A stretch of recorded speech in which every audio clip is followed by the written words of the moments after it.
معزز سامعین کرامو د اسلام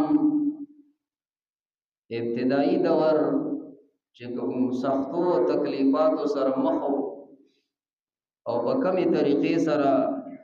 د رسول پاک علیه السلام دا خیسته دین منګ او تاسو ته را رسیدلې دي. ابتدائی دور کې د ایمان وروړونکو واقعات او حالات هغه کتابونو لیکلي دي. انتهایی سخت او غمونه برداشت کړیو.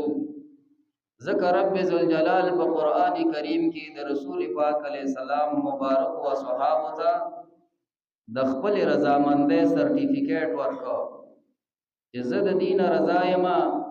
د رسول علیه السلام د صحابهونو او دی زمانه راضی دي. او دا شان آقا مبارک فرمایي زما صحابه په شان دستور دي. کم صحابي پسې چې تاسو لار اختیار کړ لار د هدایت په عمومه چې چا پسې مو اقتدا وکړه لار د هدایت په عمومه. دو عظیم هسته په کائناتو کې او مقام او مرتبه د صحابیت کې دا غي نمونه اخلم او دا غي د ایمان وروړو مختصر واقعا ذکر کوم. وخت مرنی چې باغې کې ټولې خبرې کافی تعداد سره زیش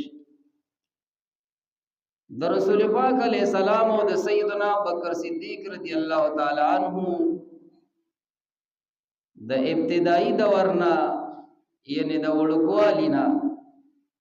یو ډېر خمراسم او تعلقات او بکر صدیق سے بلا ایمان نو وروړي خدا هغه باوجود تعلق او وابستگی د رسول پاک علیہ السلام سره ډېر کلک او مضبوطه و. په عربو کې د مشهور او درنو خاندانونو سره تعلق لرونکي شخصیات یو ځل داسې صحرا دوته دی واقعي ته وخت کې دی مختصر هم د ډېر لوی عبرت پکې هم پروت دی. سیدنا بکر صدیق رضی الله تعالی عنہ فرمایي د مکه معظمه په غسخت او کاړجن غرونو کې موږ روانو سفر هم کوو. دا چې کله انسان د حج او د عمره سعادت حاصل کړي او په تور غرونو باندې نظر ولګي چې دا ځای بچا قدمونه یې دا ځای بسوک ګرځېدلې دیار لسکاله دی غرونو ته جبرئیل امین علیه السلام د سدرۃ المنتهى نه پشپغو سو وزرو سره د رسول علیه السلام دربار ته راغلي دي. معزز سامعین کرامو عبد الله ابن مسعود رضی الله تعالی عنہ رسول بیا ایمان راوړي دی وخت عمر مبارک ولسکاله نوخیز نوجوان. بکر صدیق رضی اللہ عنہ فرمائی من غر کے سفر کولو اوکی شو دا ظلمی مخل راغی دا میزو یو کندک ور سراو چیلے سرولے او دا چیلے پا مکہ مکرمہ کی دا یو خطرناک بدماش سڑی و عقبہ ابن ابی معید نومے و دا غوی ورطوی اے نوجوان ظلمی دیخوا راشا رسول اللہ صلی اللہ علیہ وسلم لخوات راغی و بکر صدیق سے ور سرا دے ورته وستا دي چیلو کې داسې چیلې نشته چې ممتزان لپاره واخلو کې شوی یو دی الفاظو د وګ سړی کې دي سم د زړه په وګ باندې اوري ایمان اعلان دی راوړي د ولس کالو په عمر کې دی عبد الله ابن مسعود رضی الله تعالی عنہ ایمان اعلان دی راوړي ولس کال عمر دی ورته وای قربان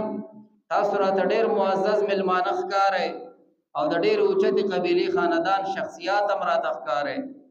خو زه امین یم ما ته د پیو ورکولو اجازت بل چاته نشته چې زه د دې میزو د دې کنډک نه بل له پی ورکم. زه امین یم.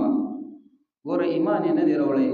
او پردي امانت کې خیانت نه راولي. اسلام مونږ ته دا تعلیمات راکوي. الله دې مونږ هم امین او امانتدار جوړ زمنګ د پاک پیغمبر مبارک ډیر اعلی اوصاف او باغی کې پہلا صفت دا چې د مکه قریشو کفار او مشرکین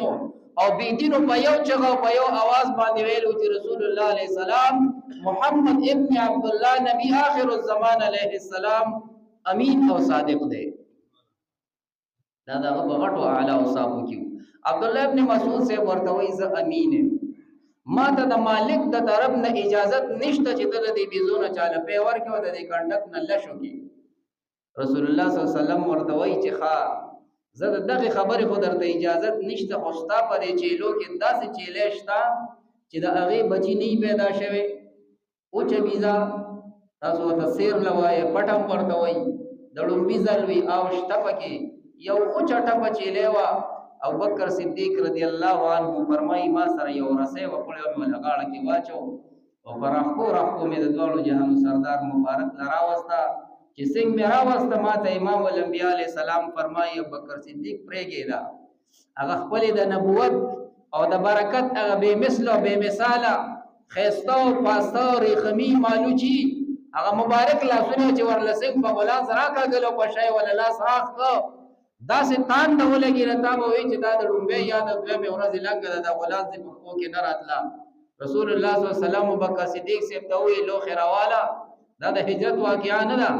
دا د مکی مکرمه د عام حدودو واقعا ده ویلو خبر واغستل عبد الله ابن مسعود سے ولم دی او جام ولشل رسول الله صلی الله علیه وسلم ډیر بهترین لش کولو د سارونه به پیډر په طریقه باندې اغستل د پیغمبر او د نبوت مبارکي کوته وي چې پچا کې بساس کې نو هغه کوته مور پسې و جنگي دي دا قال سلام د کوته برکت او چینی او دریابونه په پکې رب ذل جلال پیدا کړو اوس سوچ خبره د اوچ چیله بچي نه دی پیدا شوی شنټ دا پټا دا او د هغه غلام زله چې کوتی وړي دا غلام زیدا سه او پړسه دا به حساب برکات الله خپل نبی مبارک لور کړو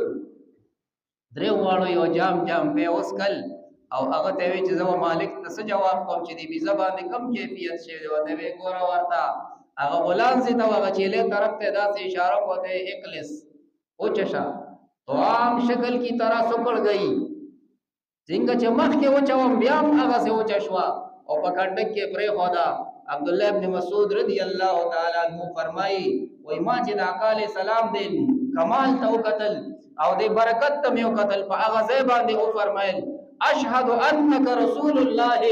صلی الله علیه و آله وسلم آمنت بک وبالله ما استا په خدای ایمان وروړې دې او په حق د الله رسول کوم معجزه چې ما ته وکړه